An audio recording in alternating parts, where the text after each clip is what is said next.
যে সমকোণী ত্রিভুজের সূক্ষ্মকোণদ্বয়ের অন্তর 8 ডিগ্রি তার ক্ষুদ্রতম কোণের পরিমাণ কত ডিগ্রি? আমরা জানি ত্রিভুজের 3 কোণের সমষ্টি 180 ডিগ্রি। আবার সমকোণী ত্রিভুজের কোন একটি কোণের পরিমাণ আবার 90 ডিগ্রি না হলে সমকোণী ত্রিভুজ হয় না।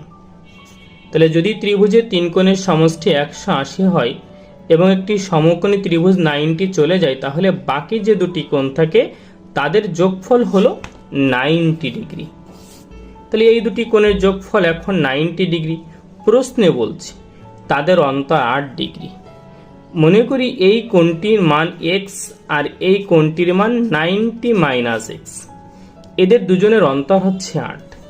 মনে করি এটা বড়, এই x ছোট, তাহলে আমরা প্রশ্ন মতে দিয়ে লিখতে পারি 90 মাইনাস x, তার থেকে এই ছোটটা বাদ দিলে পার্থক্য হবে 8 ডিগ্রি। ক্যালকুলেশন করলে -2x ইকুয়াল 90 ওপাশে চলে গেলে 8 মাইনাস 90। ক্যালকুলেশনে আবার -2x ইকুয়াল -82। উভয় পাল্টে মাইনাস উঠে গেলে এই 2 দ্বারা 82কে ভাগ করলে থাকে 41, x 41 ডিগ্রি। তবে অ্যান্সার 41 ডিগ্রি।